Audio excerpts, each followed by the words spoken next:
یہ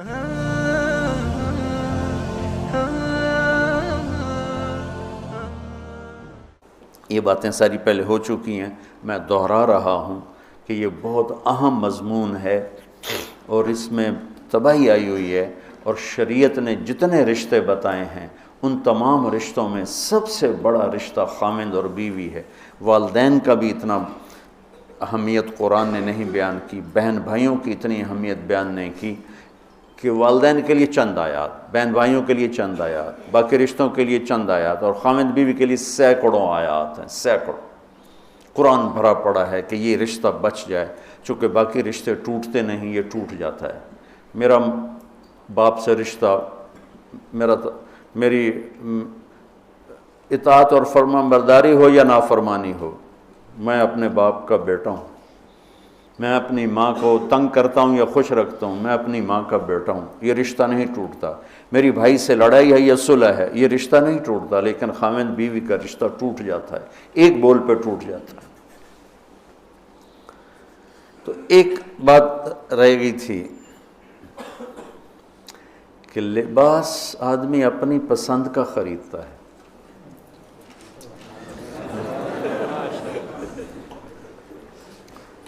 جب چھوٹا بچہ ہوتا ہے پھر تو ماں باپ پہناتے ہیں، جب وہ ہوش میں آ جاتا ہے تو وہ لباس اپنی پسند کا لیتا ہے، ماں کی پسند کا نہیں لیتا، باپ کی پسند کا نہیں لیتا ہے۔ تو لفظ لباس میں اشارہ ہے کہ والدین کو چاہیے کہ شادی میں اپنی بیٹی اور بیٹے کی پسند کا خیال رکھیں۔ یہ لفظ لباس بتا رہا ہے کہ جب ہم چھوٹے تھے ہمیں ماں باپ جو پہناتے تھے ہم پہن لیتے تھے، جب سے ہم نے شعور میں قدم رکھا ہے تو اب ہم اپنا لباس خود ہی خریدتے ہیں، چاہے وہ نیلا ہو، پیلا ہو، کالا ہو، سفید ہو۔ مجھے سفید پسند ہے، زندگی گزر گئی سفید کرتے شلوار میں۔ تو لباس میں اس بات کی طرف اشارہ ہے کہ لڑکے لڑکی کی پسند اور ناپسند کو دیکھا جائے۔ ہمارے معاشرے میں بیٹیوں سے تو پوچھتا ہی کوئی نہیں، اور بیٹوں پر بھی مسلط کرتے ہیں، ایتھے ہی کرنی ہے، بس ہمارا فیصلہ ہے۔ والدین سے کہتا ہوں اللہ کے واسطے، یہ اللہ نے شریعت نے حق رکھا ہے بچے کا، میں نے قبول کیا، لڑکا کہتا ہے، باپ تو نہیں کہتا ہے۔ تو جس نے کہنا ہے میں نے قبول کیا تو وہ قبول تو کرے۔ ایک صحابی نے آ کے عرض کی یا رسول اللہ میں نے وہ نکاح کا پیغام دیا ہے، تو آپ نے فرمایا تو نے وہ لڑکی کو دیکھا ہے؟ کہا جی نہیں۔ آپ نے کہا دیکھ لو، کہ تم نے زندگی گزارنی ہے، دیکھ لو۔ اتنی گنجائش رکھیے کہ لڑکا لڑکی بیٹھیں، آپس میں بیٹھیں، ایک دوسرے کو دیکھ لیں، بات چیت کر لیں، تو انہوں نے زندگی گزارنی ہے۔ تو ہمارا ماحول ہے کہ یہ بھی ہندو سے آیا ہوا معاشرہ ہے کہ وہ ذات پات میں پھنسے ہوئے تھے، بس ہم نے راجپوتوں میں کرنا اور کہیں نہیں کرنا، ہم نے جاٹوں میں کرنا اور کہیں نہیں کرنا، ہم نے ارائیوں میں کرنا اور کہیں نہیں کرنا، ہم یہ ہیں، ہم اس کے علاوہ اور کہیں نہیں کرتے۔ یہ پورے ہمارے ماحول میں ایک چیز رچی ہوئی ہے۔ کتنے بچے میرے پاس آتے ہیں، بچیوں کے فون آتے ہیں، ماں باپ زبردستی شادی کر رہے ہیں، میرا دل نہیں کر رہا لیکن وہ زبردستی کر رہے ہیں۔ تو اگر زبردستی کریں تو پھر مان جاؤ، قربانی دے دو، پھر بغاوت نہ کرو، قربانی دے دو۔ چونکہ ایک اس کے ضد میں انتہا کی بات ہو رہی، وہ ہے کورٹ میرج، کہ بعض بچے بچیاں اتنے باغی ہو جاتے ہیں کہ وہ عدالت میں جا کے اپنا نکاح کر لیتے ہیں۔ میں اس کو ٹھیک نہیں سمجھتا کہ ماں باپ کی دعائیں ہمیشہ کے لیے ختم ہو جائیں گی۔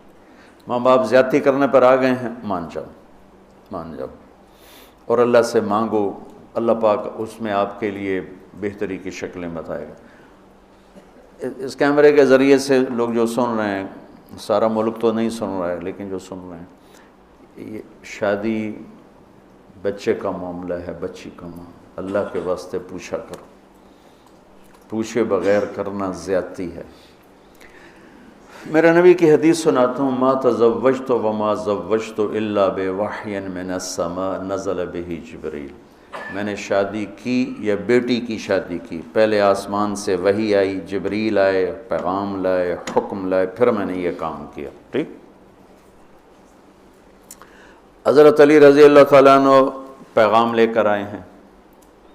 پہلے ابوبکر صدیق نے رشتہ مانگا، آپ خاموش یعنی انکار۔ عمر رضی اللہ تعالیٰ عنہ نے بات کی، خاموش یعنی انکار۔ عبد الرحمن بن عوف نے حضرت علی سے کہا تم جاؤ۔ وہ فرمانے لگے میں تو بہت غریب ہوں، میرا تو گھر بھی اپنا نہیں، مجھے دے دیں گے؟ کہاں دے دیں گے، تم جاؤ۔ تو حضرت علی تشریف لائے اور آ کے بیٹھے تو شرم کی وجہ سے بولا ہی نہ گیا۔ تو آپ نے فرمایا علی کیسے آئے؟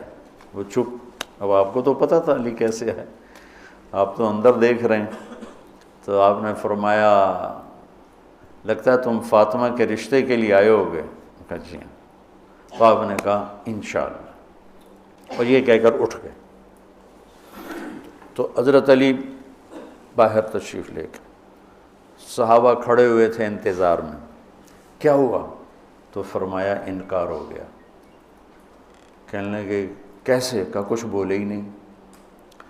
تو عبد الرحمن بن عوف کہنے لگے کچھ تو بولے ہوں گے؟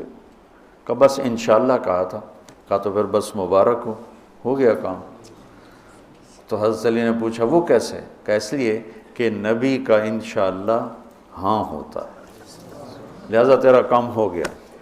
اچھا اب بچوں، میرے بچوں سنو، جبریل آ چکے ہیں کہ اللہ فرما رہے ہیں کہ یہ رشتہ یوں ہونا ہے، وہیں ہاں کر دیتے۔ اللہ کے امر کے بعد تو کوئی گنجائش ہی نہیں، وہیں ہاں کر دیتے۔ یہاں کیوں نہیں کی؟ گھر گئے، بیٹی فاطمہ علی کا رشتہ آیا ہے، ہاں کر دوں۔ سبحان اللہ، سبحان اللہ، کمال ہو گیا۔ فاطمہ کا رشتہ آیا ہے، علی کا رشتہ آیا ہے، ہاں کر دوں۔ آپ کا کیا خیال ہے حضرت فاطمہ نے انکار کرنا تھا؟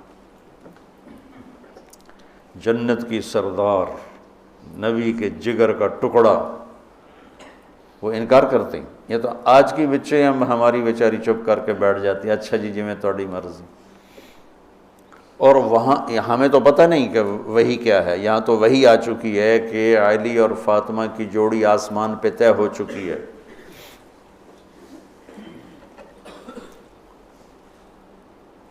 حضرت فاطمہ رضی اللہ تعالیٰ عنہ کے اقرار کے بعد آپ باہر تشریف لائے۔ وہیں اقرار کیوں نہیں کیا؟ ہمیں سبق دینا تھا کہ آسمان سے وحی بھی آئی ہو تو بھی بیٹی سے پوچھو۔ سبحان اللہ، سبحان اللہ، سبحان اللہ۔ آپ نے کہا علی بلاؤ لوگوں کو، تو وہ اس وقت مسجد بھر گئی ساری۔ تو آپ نے سامنے بٹھایا اور خود ممبر پہ کھڑے ہوئے اور فرمایا کہ لوگوں میرے پاس جبریل یہ پیغام لے کر آئے ہیں کہ میں اپنی بیٹی فاطمہ کا نکاح علی کے ساتھ کر دوں۔ پھر آپ نے خطبہ پڑھ کے فرمایا کہ علی میں نے 400 درہم کے عوض فاطمہ بنت محمد کو تیرے نکاح میں دیا، تو نے قبول کیا؟ تو انہوں نے کہا قبول، تو میں نے قبول کیا، اور سجدے میں چلے گئے اور زور سے دعا مانگی، رب اوزعنی ان اشکر نعمتک التی انعمت علی وعلی والدی وان اعمل صالحا ترضاہ واصلح لی فی ذریتی انی تبت الیک وانی من المسلمین۔ یہ دعا مانگی اور اللہ کے نبی نے کہا آمین۔ آپ نے زور سے اوپر سے کہا آمین۔ پھر آپ نے سارے شرکائے نکاح کو شہد کا شربت پلایا اور کھجور کھلائی، شہد کا شربت اور کھجور کھلائی۔ تو آسمانی وحی کے بعد بھی باپ پوچھ رہے ہیں کہاں کر دوں؟ تو ہمارے پاس تو وحی نہیں ہے، اور ایک بچی نے زندگی گزارنی، ایک بچے نے زندگی گزارنی، اور ماں باپ ان کی وہ رائے کے خلاف اولاد بولے تو وہ کہتے ہیں یہ گستاخ ہو گئے ہیں، یہ نافرمان ہو گئے ہیں۔ وہ پھر وہ ان کو وہ جذباتی طور پر ان پر پریشر ڈالتے ہیں، ہم نے تمہیں بچپن میں پالا ہم نے، ماں کہتی میں تینوں دودھ پیوایا، میں تیرے پوتڑے دھوتے، آج تو میرے اگو بلینا ہے۔ وہ اماں جی میں زندگی گزارنی ہے، تسی گزار بیٹھے ہو، میں گزارنی ہے۔ ہمارے دینی حلقے ہوں یا دنیاوی حلقے ہوں، نہ کوئی بچے سے پوچھتا ہے کہ بیٹا یہاں آپ کا کر دیں، آپ کا کیا رائے ہے، نہ کوئی بچی سے پوچھتا ہے کہ بیٹی یہ رشتہ آیا ہم ہاں کر دیں، بلکہ بچیوں سے چھپا کے رشتے کیے جاتے ہیں کہ وہ بچی کو پتہ ہی نہیں ہوتا۔ ہمارے پرانے تعلق والے ذمہ دار گھرانے کی بچی کہا جی مولانا صاحب چلو ماں باپ جہاں کر دیں ٹھیک ہے، ہمارا سر جھکا ہوا ہے، اتنا تو دیکھ لیتے انسان کا بچہ ہوتا ہے۔ ایک شرابی کے ساتھ میری شادی کر دی، عمر گزر گئی میری روتے روتے، فیملی میں ہی کرنا تھا تو کوئی اور شریف بچہ دیکھ لیتے۔ مجھے صرف فون پہ کہا گیا کہ باسی تیری منگنی کر دیتی ہے تو فلانی تاریخ نو تیری شادی، اور وہ شرابی تھا میرا، آج تک وہ شراب پیتا۔ یہ وہ دکھتے ہوئے مسائل ہیں جن کو ہم دین کی روشنی میں دیکھتے ہی نہیں ہیں، اپنے رواج کی روشنی میں دیکھتے ہیں۔ ہمارا رواج کیا ہے، ہمارا دستور کیا ہے، اس پر ہم چلتے ہیں۔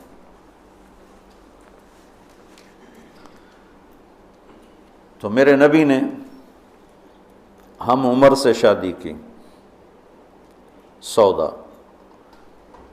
عمر سے بڑی سے شادی کی، خدیجہ، کم عمر سے شادی کی باقی ساری بیگمات، خاص طور پہ حضرت عائشہ، مطلقہ سے شادی کی زینب، بیوہ سے شادی کی خدیجہ، حفصہ، کنواری سے شادی کی عائشہ رضی اللہ تعالیٰ عنہ، مالدار سے شادی کی خدیجہ، غریب سے شادی کی جویریہ، باندھی ہو کر آئی ہیں، ہمسر سے برابری میں شادی کی ام سلمہ، ام حبیبہ، اپنے خاندان میں شادی کی عائشہ، ام حبیبہ، ام سلمہ، یہ حفصہ، یہ قریش ہیں۔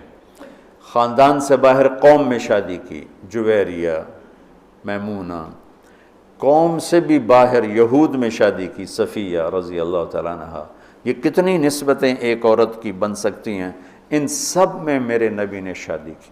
اور آپ حیران ہوں گے، اپنی 3 بیٹیاں بنو امیہ کو دیں جن کے ساتھ جانی دشمنی، ابو العاص کو حضرت زینب، ابو العاص بن ربیع بن امیہ بن حرب، اور عثمان بن عفان بنو امیہ، تو پہلے حضرت رقیہ کا کیا، پھر ام کلثوم کا کیا، اور علی اپنے گھر کے تھے، خاندان کے تھے، تو ایک فاطمہ کا رشتہ ان کے ساتھ کیا۔ اور حضرت عثمان کے نکاح میں جب حضرت ام کلثوم کا بھی انتقال ہوا تو آپ نے فرمایا میری 100 بیٹیاں ہوتی اور اس طرح مرتی، 100 کی 100 عثمان کے نکاح میں دیتا۔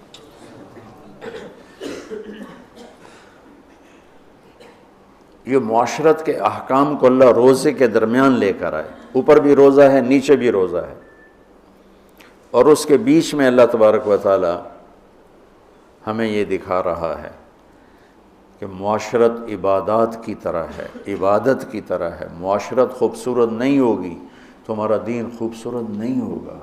میں بیوی کو عزت نہیں دوں گا، دیکھو طنز کا بول ایسا جیسے کپڑے پھاڑ دینا، بے عزت کرنے کا بول ایسا جیسے کپڑے پھاڑ دینا۔ اور میں کتنا ہی پاگل ہو جاؤں غصے میں اپنا کرتا خود نہیں پھاڑتا ہوں، میں کسی کا کرتا تو پھاڑوں گا، اپنا نہیں پھاڑوں گا۔ تو میری بیوی میرا لباس ہے، مجھے غصہ چڑھا ہوا ہے، مجھے گلہ آیا ہوا ہے، تو میں لباس پہ ہاتھ نہیں ڈالوں گا۔ یہ میں کیا کہہ رہا ہوں کہ میں بیوی کی دل شکنی نہیں کروں گا، بیوی خاوند کی دل شکنی نہیں کرے گی، برداشت کریں گے، تب جا کر یہ رشتہ خوبصورت ہوگا۔ دنیا میں کسی بھی رشتے کو باقی رکھنے کے لیے برداشت کے سوا کوئی قانون نہیں، اور اس رشتے کے لیے برداشت سب سے زیادہ ہے کہ برابری کا رشتہ ہے، کبھی خاوند گرم کبھی بیوی گرم، پھر دونوں ہی گرم تو پھر آگ بھڑکے گی اور بڑھتی چلی جائے گی۔ ایک بچہ مجھے آ کے ملا ملتان سے، ٹاپ کیا اس نے پورے پنجاب میں FSC میں، تو کہا جی میں 2 دفعہ خودکشی کی کوشش کر چکا ہوں۔ میں نے کہا تم اتنے پڑھنے لکھنے والے بچے، تم کیوں خودکشی؟ کہا جی میرے ماں باپ دونوں آپس میں اتنا لڑتے ہیں کہ ان کی لڑائی سے بددل ہو کر میں نے 2 دفعہ خودکشی کی کوشش کی۔ تو میرے نبی نے 11 گھر آباد کر کے ہمیں زندگی سکھائی ہے کہ اس خوبصورت رشتے کو کیسے نبھانا ہے۔